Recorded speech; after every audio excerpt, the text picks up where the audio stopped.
Good afternoon. This is Quintus Curtius, and welcome back to the podcast. And in this podcast, I'm going to talk a little bit about a new translation that I published last week. It's a translation of a treatise by Cicero called On the Nature of the Gods. And it's something that I've been working on a daily basis for just under 2 years, basically 2 years. So it's taken a lot of effort. And this is the fifth Ciceronian treatise that I've translated, the others being Tusculan Disputations, on moral ends, on duties, and Stoic paradoxes. So I feel like at this stage I have a very, very good grasp of Cicero as a writer and what his ideas are and how to best reproduce his diction and ideas in the English language. So I'm very excited to get it out there. It's currently available in 3 different versions. There's a Kindle version, a paperback version, and a hardcover version. The audiobook version, I'm expecting to have that out in October. My reader that I've used for my previous books is currently busy with another project, so once he gets done with that, I'll be able to enlist his talents and his skills in producing the audiobook version. So what I wanted to do in this podcast was just explain a little bit about what the book is and help people to really understand what it's all about. Because for many people, these types of classical works are just unknown territory. They're terra incognita, for lack of a better phrase. And I thought the best way for me to do that would be simply to just read the foreword to the book. I'll just read that to you, and that will give readers or listeners, I should say, an idea of what the book is about. So if you're interested in buying the book, all you have to do is go to my website. There's links there on the right-hand side of in the desktop version, you can, on the right side of the screen, you'll find links to all my books there. And in the, if you access the website through your handheld, you'll just, as you scroll through the website, you'll see all the links for all the books there. So it's very easy to access. So anyway, so let me go ahead and just read the foreword here. And that will help you understand what this new translation is all about. And just so you know, this is an annotated translation. There's almost 500 footnotes in it. It also has illustrations. There are some other features. It has a topical content list, which explains in tabular form what the subject matter of each book and chapter is all about. And of course, there's a very detailed index.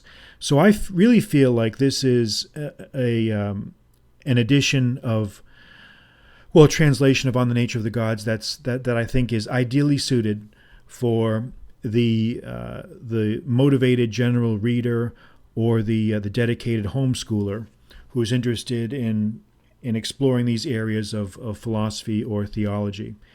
I think the translation that I've produced is much more clear, much more affordable, and frankly, much more user-friendly and accessible than any other existing translation in the English language. So I'm very confident that other readers will find this out to be true as well. So let me go ahead and just read the foreword here. Few subjects in philosophy have so consistently engaged the interests of contemplative minds through the centuries as the question of a divine power. Does a supreme being exist? What unseen forces govern the universe? If a divine power does exist, what is its nature? What is the nature of our relationship to it? Does a divine power care about the affairs of mankind, or does it ignore us completely? And as a practical matter, how should we go about investigating this recondite and elusive subject? What impresses the modern student of philosophy is the fearless readiness of ancient thinkers to propound comprehensive answers to these questions. Despite the wide divergence of perspective among the classical philosophical schools, each of them offered systematic views on the nature and operation of the universe. The ancient schools were not always able to reconcile their cosmologies with the accepted religious beliefs of their day, and, acutely aware of the fates of Socrates and other philosophers who strayed beyond the acceptable limits of impiety and apostasy, they often confined their opinions to sympathetic adherence or adopted a protective coloration of didactic ambiguity. But in these brave early efforts we feel the first stirrings of mankind's struggle to understand his place in the cosmos. It is a struggle that has continued to the present day.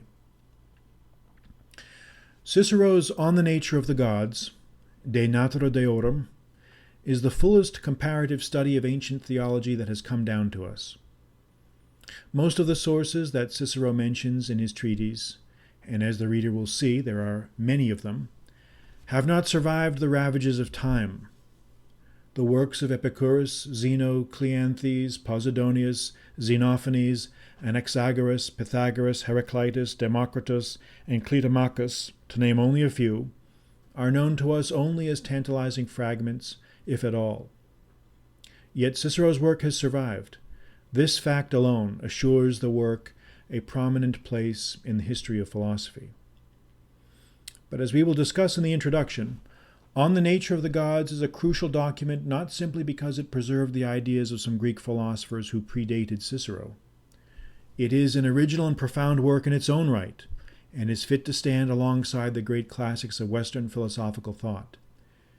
It offers penetrating analyses of religion's role in human affairs, man's place in the cosmos, divine providence, the problem of evil, the necessity of human agency, and the need for free will. The tone throughout is rationalist, but it is a rationalism buttressed by a powerful and inspiring sense of moral purpose.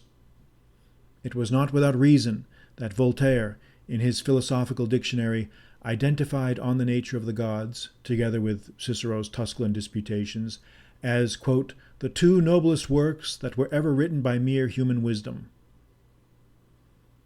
On the Nature of the Gods is a dialogue between three speakers, each one representing a particular philosophical viewpoint.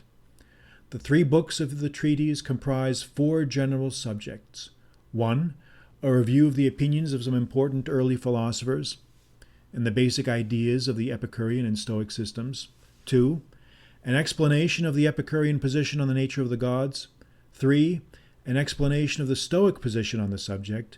And 4, a general critique of both the Epicurean and Stoic positions from the perspective of academic skepticism. Cicero is present during the dialogue but does not participate actively in it. From references in the text, scholars have dated the composition of the work to 45 BC. In the modern era, On the Nature of the Gods has been relatively neglected by both professional scholars and students of philosophy. The general decline in classical learning has something to do with this, but I suspect there are other reasons as well. Discussions about religion and the divine nature unavoidably agitate our most deeply held convictions. Views that do not align with our own are unlikely to receive a warm reception. Even in antiquity, Cicero's foray into these abstruse questions aroused the ire of both the pagan philosophical schools and some early Christian thinkers. The Epicureans and Stoics resented Cicero's withering attacks on their philosophies, while some Christian apologists were angered both by his rational ambivalence on the divine nature and by what they viewed as a utilitarian attitude towards religion that relegated faith to almost an afterthought. These points will be explored in more detail in the introduction. But with the advent of the Age of Reason and later the Enlightenment, rationalist and skeptical approaches to the divine nature became more accepted, at least among the educated. Descartes thought he could prove the existence of God with ontological reasoning, thereby implicitly acknowledging the supremacy of reason. Montaigne's polite essays elevated skepticism to a literary art form, and Leibniz privately adhered to Spinozism, while outwardly affirming the accepted theology of his day. In England and colonial America, deism flourished as a philosophical movement. Deism thoroughly rejected the supernaturalist and revelationist doctrines of the conventional theologians, and held that ethical conduct should be based on conscience, virtue, and social responsibility. Deists accepted the existence of a rational and benevolent deity, and argued that this divine architect revealed itself through nature's laws. Thus, the rational study of nature was, in their view, an essential path towards understanding the divine nature. While it would be going much too far to call Cicero a proto-deist, it is still interesting to point out similarities between his arguments in On the Nature of the Gods and some ideas articulated by Enlightenment-era thinkers many centuries later. A new and annotated translation of On the Nature of the Gods has been needed for many years. The text demands readable modern diction, conventional formatting, and a sentence structure free of Victorian archaisms and interminable clauses held together by rickety semicolons. At the same time, there must be a scrupulous fidelity to the words and tone of the original work. This is the approach I have used in translations of other Ciceronian treatises. It is hoped that this present effort will help revive interest in an undeservedly neglected classic of Western thought. On the Nature of the Gods contains many names, cultural references, and literary quotations that would be impenetrable to the modern reader without explanation. Hence the unavoidable profusion of footnotes in the text.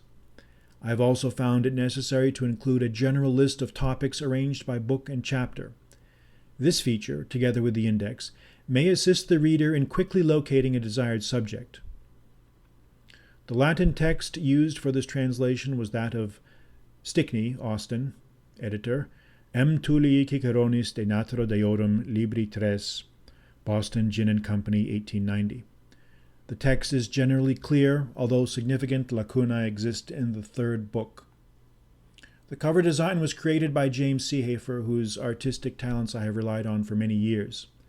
The illustrations appearing in the text have been reproduced from Combe Taylor, a description of the collection of ancient marbles in the British Museum, London, W. Bulmer and Company, 1812.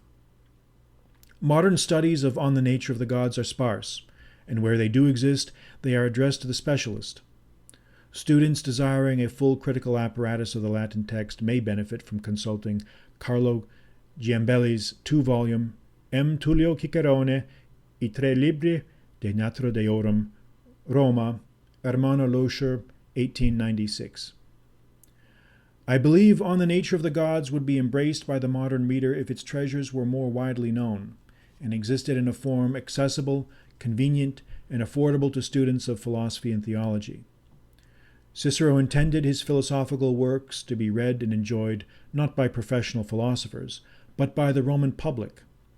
When we restrict his books to the shelves of specialists, we violate the intent and spirit of Cicero's original purposes. Our age would greatly benefit from a renewed interest in his thought.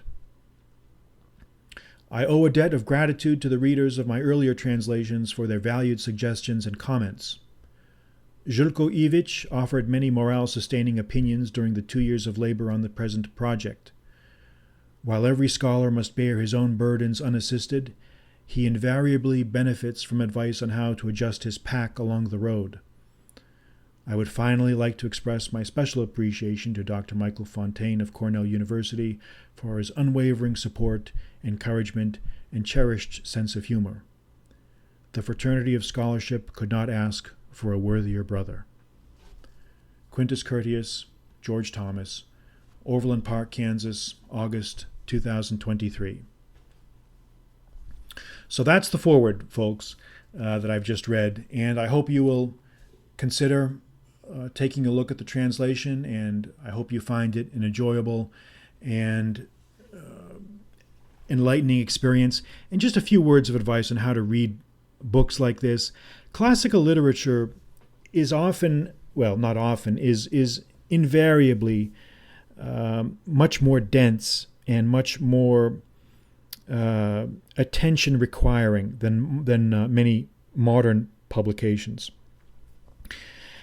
What I mean by that is there's not a lot of filler in these books. You really have to pay attention, in other words. You can't really just sit down and, well, maybe some people can, but most people cannot simply just, sit down and dance through it and just kind of breeze through it in a couple days and just get everything out of it. It has to be digested slowly, and I would encourage you to approach it from that perspective. Read a few chapters. There are 3 books in the translation: Book 1, Book 2, and Book 3. But each book is separated into, on average, around 35, 40. Well, the first book has, I think, about 40 chapters. The second book has like 65, and then the third book has around 35. So, and they're very short.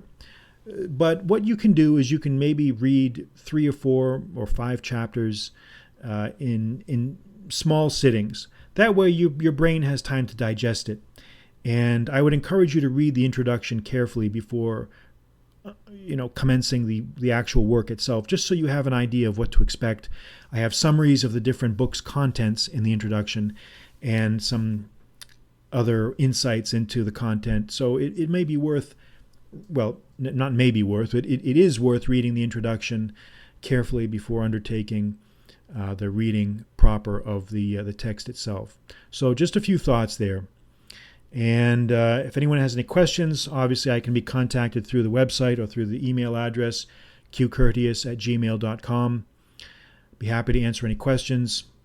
And that will do it for today's podcast.